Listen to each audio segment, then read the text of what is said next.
I am Krishna, medical lecturers. Today my topics IV fluids. आज हम लोग IV fluids के बारे में डिस्कशन करेंगे और इसका यूज़ जानेंगे कि क्या क्या यूज़ है। मैंने आपको पहले बैक सेशन में मैं आपको एक्सप्लेन किया था कि टाइप्स ऑफ IV fluids यानी IV fluids के कितने प्रकार हैं। ठीक है, तो आज हम लोगों का जो टॉपिक्स है जिस पे हम लोग डिस्कशन करेंगे डीएनएस, यानी डीएनएस क्या है, इसका कंपोजिशन क्या है, इसका साल्ट नेम क्या है, इसका यूज़ क्या है और इसका आईवी डोज क्या है, यानी आईवी फ्लूइड्स का डोज क्या है। तो ए टू जेड हम लोग इस वीडियो में डिस्कशन करेंगे और आप वीडियो के लास्ट तक देखें ताकि जो भी आपको डाउट है वो आपको क्लियर हो जाए। चलिए वीडियो के स्टार्ट करते हैं। तो सबसे पहले आज डिस्कशन करेंगे कि डीएनएस हम लोग शॉर्ट फॉर्म में लिखते हैं डीएनएस का फुल फॉर्म क्या होता है? डीएनएस का फुल फॉर्म होता है डेक्सट्रोज नॉर्मल स्लैंड। क्या होता है? Dextrose normal स्लैंड। हम इसको शॉर्ट फॉर्म में डीएनएस लिखते हैं, इसका फुल फॉर्म क्या होता है? Dextrose normal स्लैंड। ओके, अब इसका कंपोजिशन क्या है? कंपोजिशन यानी साल्ट नेम, इसका साल्ट नेम यानी कंपोजिशन, इसमें क्या पाया जाता है? डीएनएस में क्या पाया जाता है? डीएनएस में 0.9% सोडियम क्लोराइड प्लस 5 ग्राम डेक्सट्रोज 500 ml बोतल, यानी इस बोतल में 0.9% सोडियम क्लोराइड और 5 ग्राम डेक्सट्रोज पाए जाते हैं। किसमें? डीएनएस में। आपको याद रखना है कि डेक्सट्रोज नॉर्मल स्लैंड जिसको हम लोग डीएनएस बोलते हैं, डीएनएस में क्या पाया जाता है? 0.9% सोडियम क्लोराइड और 5 ग्राम डेक्सट्रोज पाए जाते हैं। किसमें? डीएनएस में पाए जाते हैं। अब डीएनएस यानी डेक्सट्रोज नॉर्मल स्लैंड, डीएनएस का यूज़ ऑफ डीएनएस यानी डीएनएस का इस्तेमाल, डीएनएस का यूज़ हम कब करते हैं?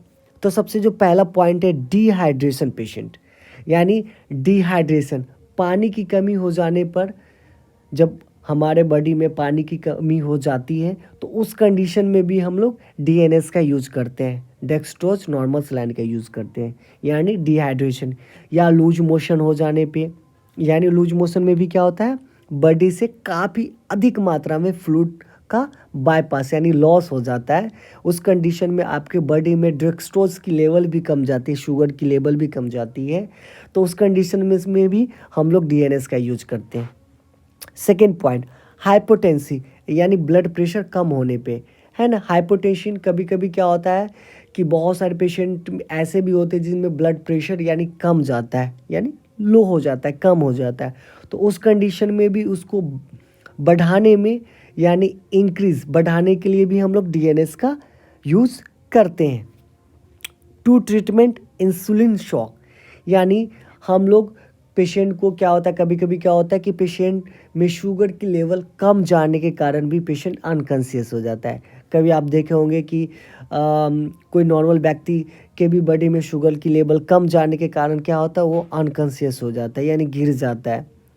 तो उसमें क्या होता है? शुगर की लेवल कम जाता है, यानी आपके बॉडी में अगर शुगर की लेवल कम जाएगा तो पेशेंट क्या होता है? अनकॉन्शियस हो जाता है, गिर जाते हैं। उस कंडीशन में अगर आप पेशेंट को कोई भी मीठा चीज़ अगर आप उनके माउथ ओरली से अगर आप उनको देते हैं तो पेशेंट बहुत जल्दी रिकवरी हो जाता है। मींस उसमें क्या होता है? शुगर की लेवल कम जाता है। और या आप आईवी फ्लूइड उसको देंगे, यानी डीएनएस के माध्यम से अगर आप आईवी फ्लूइड्स देते हैं तो पेशेंट बहुत जल्दी रिकवरी हो जाता है, पेशेंट बहुत जल्दी कॉन्शियस हो जाता है।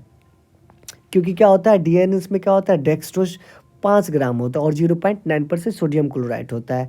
तो इसमें क्या होता है? वो शुगर के लेवल को बहुत जल्दी बढ़ा देता है और पेशेंट बहुत जल्दी रिकवरी आ जाता है।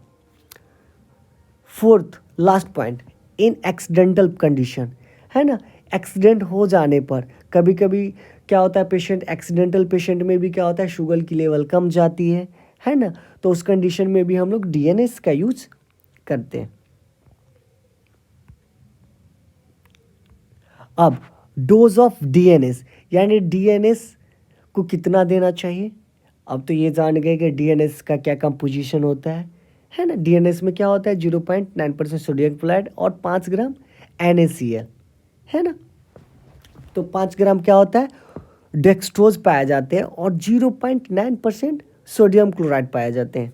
आप लोग को कन्फ्यूज़न नहीं होना है और कोई डाउट नहीं होना चाहिए, है ना, कि सर 0 या 5 gram sodium chloride, not at all, यानी 0.9% सोडियम क्लोराइड और 5% डेक्सट्रोज होते हैं, किसमें, डीएनएस में होते हैं। तो अब हम लोग डिस्कशन करेंगे कि डोज ऑफ डीएनएस यानी डीएनएस कितना देना चाहिए। अगर आप ज़्यादा देते हैं तो प्रॉब्लम हो सकता है। Quantity of dextrose normal saline is depend on patient condition and disease. क्या है, पेशेंट के डिजीज एंड कंडीशन पर डिपेंड करता है कि हम पेशेंट को डीएनएस कितना देना चाहिए और कितना नहीं देना चाहिए। डीएनएस की मात्रा मरीज की अवस्था और उनकी बीमारी पर निर्भर करती है। ओके, 200 ml या 300 ml इन 24 आवर, यानी 24 आवर में मरीज को 2500 से 3000 ml तक डीएनएस दिया जाता है। यानी आप किसी भी पेशेंट को आप 2500 से 3000 तक ही डीएनएस दे सकते हैं 24 आवर में, है ना। नोट, वो सबसे बड़ी इंपॉर्टेंट पॉइंट ये होता है कि जो पेशेंट शुगर वाले पेशेंट होते हैं उसमें हम लोग डीएनएस का इस्तेमाल नहीं करते हैं। तो शुगर के मरीजों को डीएनएस नहीं दिया जाता है। आप याद रखेंगे कि जो पेशेंट ऑलरेडी क्या है, डायबिटिक पेशेंट है, तो डायबिटिक पेशेंट पे डीएनएस नहीं यूज किया जाता है, क्योंकि ऑलरेडी डायबिटिक पेशेंट में क्या होता है, शुगर की लेवल बढ़ा होता है। अगर आप डीएनएस यूज करते हो तो उसका क्या होगा, सोडियम मीन्स डायबिटिक्स यानी शुगर का लेवल बढ़ा देगा। तब क्या होगा, पेशेंट को साइड इफेक्ट होगा, यानी साइड इफेक्ट पेशेंट को प्रॉब्लम आएगा। तो आपको ये हमेशा याद रखना है कि शुगर पेशेंट पर हम लोग डीएनएस यूज नहीं करते। क्लियर। अब जानेंगे आरएल। आरएल का मीन्स क्या होता है, रिंगल्स लैक्टेट। मैंने आपको पहले भी बताया था, आरएल यानी शॉर्ट फॉर्म में आरएल लिखते हैं और आरएल का फुल फॉर्म क्या होता है, रिंगल्स लैक्टेट। इसका कंपोजिशन क्या है, यानी इसमें क्या पाया जाता है, आरएल में क्या पाया जाता है, it is mixture of electrolytes in which present sodium chloride, potassium chloride, sodium chloride, है ना। Sodium chloride, potassium chloride, sodium lactate, या इलेक्ट्रोलाइट का मिश्रण होता है। इसमें सोडियम क्लोराइड, पोटेशियम क्लोराइड और सोडियम लैक्टेट पाया जाते हैं। याद रखिएगा, आरएल्स में क्या क्या पाए जाते हैं, सोडियम क्लोराइड्स, पोटेशियम क्लोराइड और सोडियम लैक्टेट पाए जाते हैं। यानी इसके मिलके, ये तीनों चीज़ से मिलके आरएल बनता है। आरएल कितने ml में आते हैं, 500 ml में आते हैं, ओनली फॉर 500 ml में आते हैं, 100 ml में नहीं आते, ओनली फॉर 500 ml में आते हैं। अब ये जानेंगे कि यूज़ ऑफ आरएल, यानी आरएल का हम लोग क्या यूज करते हैं और कहाँ पे यूज करते हैं। तो इसको हम लोग क्या बोलते हैं, यूज़ ऑफ आरएल, यानी आरएल का इस्तेमाल कब करते हैं। डिहाइड्रेशन, यानी पानी की कमी हो जाने पर भी हम लोग आरएल का यूज़ करते हैं। सेकेंड पॉइंट, इलेक्ट्रोलाइट इनबैलेंस, यानी इलेक्ट्रोलाइट इनबैलेंस की कमी हो जाने पर भी हम लोग आरएल का यूज़ करते हैं। ड्यूरिंग द सर्जरी के बाद में भी दिया जाता है आरएल। आप लोग कभी देखते हैं कि पेशेंट जब ओटी के बाद, ऑपरेट होने के बाद जब पेशेंट शिफ्ट होता है तो उसके बाद हम लोग पेशेंट को आरएल एडवाइस करते हैं, है ना। यानी सर्जरी के बाद भी आरएल का उपयोग किया जाता है, काफ़ी मात्रा में किया जाता है। बर्निंग कंडीशन, यानी कोई व्यक्ति जल जाता है तब यह दिया जाता है। यानी बर्निंग कंडीशन में भी जब पेशेंट एक बर्न इंजरी हो, है ना, या इंजरी वाले पेशेंट हो, ट्रॉमा पेशेंट हो, तो उस कंडीशन में भी हम लोग आरएल का यूज किया जाता है।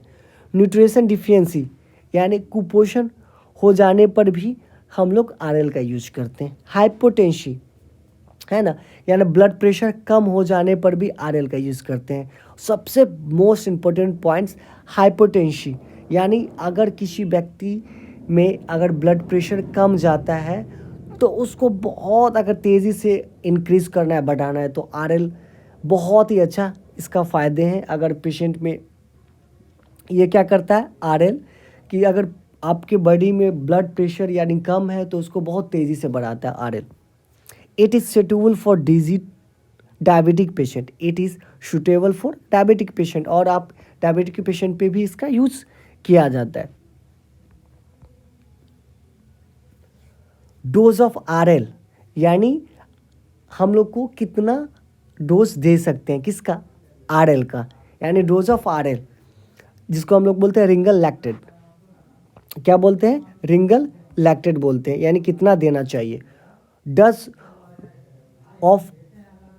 Of RL is depend on patient condition and disease. ये किस पे डिपेंड करता है? पेशेंट के कंडीशन यानी उसकी अवस्था और बीमारी पर निर्भर करता है। यानी रिंगल लैक्टेट कितना देना है, यह मरीज की अवस्था और बीमारी पर निर्भर करता है। 500 से लेके 100 ml इन 24 आवर, यानी आप कितना दे सकते हैं 24 आवर में? 500 से 1000 ml दे सकते हैं, यानी आप 24 घंटे में 2 बोतल से ज़्यादा नहीं दे सकते हैं। 500 से 1000 ml 24 घंटे में मरीज को दिया जाता है। अब यूज़ ऑफ डेक्सट्रोज। डेक्सट्रोज का यूज़ क्या होता है? इसका यूज़ क्या है? डेक्सट्रोज में क्या आता है? D5, D10, D25, ओके, जिसको हम लोग क्या बोलते हैं? डेक्सट्रोज बोलते हैं। तो आप जानेंगे यूज़ ऑफ डेक्सट्रोज। तो डेक्सट्रोज का यूज़ क्या है? डिहाइड्रेशन, यानी पानी की कमी होने पर भी हम लोग किसका यूज करते हैं? डेक्सट्रोज का यूज करते हैं। वीकनेस, यानी बहुत ज़्यादा कमजोरी होने पर भी हम लोग डेक्सट्रोज का यूज करते हैं। डायजेनेसिस, यानी चक्कर आने पर भी हम लोग डेक्सट्रोज का यूज करते हैं। डोज, कितनी मात्रा में डेक्सट्रोज देना चाहिए, है ना? 2000 ml से 3000 ml इन 24 आवर, यानी 200 ml to 3000 ml in 24 hour, यानी आप 2000 से 3000 ml मरीज को दे सकते हैं। कितने घंटे में? 24 घंटे में। आप डेक्सट्रोज, यानी डेक्सट्रोज का कंपोजिशन क्या होता है, यानी इसमें क्या पाए जाते हैं?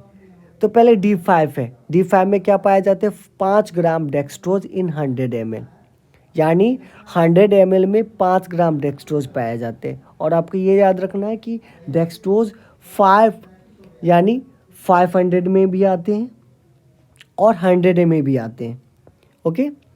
तो D10 में कितना पाया जाता है? D10 में 10 ग्राम डेक्सट्रोज इन 100 ml।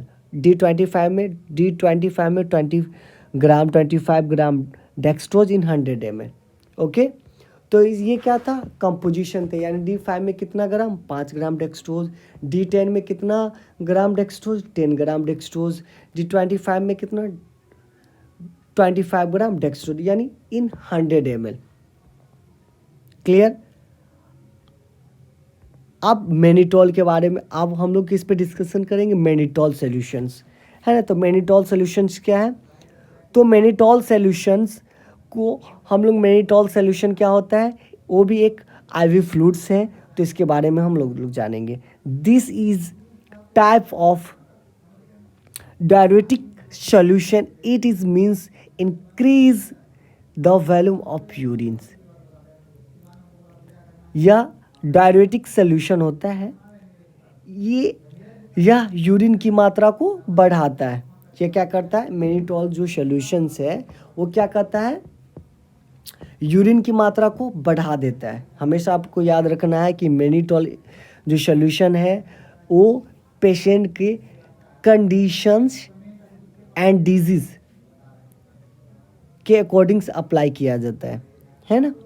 तो आपको ये पता होना चाहिए कि कौन से पेशेंट पर हमको मैनिटॉल यूज़ करना है और नहीं करना। आपको पास हिस्ट्री जाना पड़ेगा, उसके लिए आपको फिजिकल ऑफ एग्जामिनेशन भी आपको पता होना चाहिए। तो मैनिटॉल का इंजेक्शन कब यूज करते हैं? ये क्या कहता है, कभी कभी क्या होता है पेशेंट को यूरिन नहीं आता है, तो उस कंडीशन में हम लोग मैनिटॉल सॉल्यूशन का यूज करते हैं और पेशेंट का यूरिन बहुत अधिक मात्रा में बाईपास हो जाता है। इसका कंपोजिशन क्या है? इसमें 20 ग्राम मैनिटॉल होता है, यानी 100 ml में कितना ग्राम होता है? 20 ग्राम मैनिटॉल पाया जाता है। और 100 ml, और ये 100 ml में ही आता है, यानी 100 ml की बोतल में ही आते हैं। प्लास्टिक की बोतल रहती है और कांच की भी बोतल में आते हैं। 100 ml पानी में 20 ग्राम मैनिटॉल पाए जाते हैं। Thanks for watching. अगर आपको वीडियो अच्छी लगे तो लाइक करें, सब्सक्राइब करें। थैंक्स।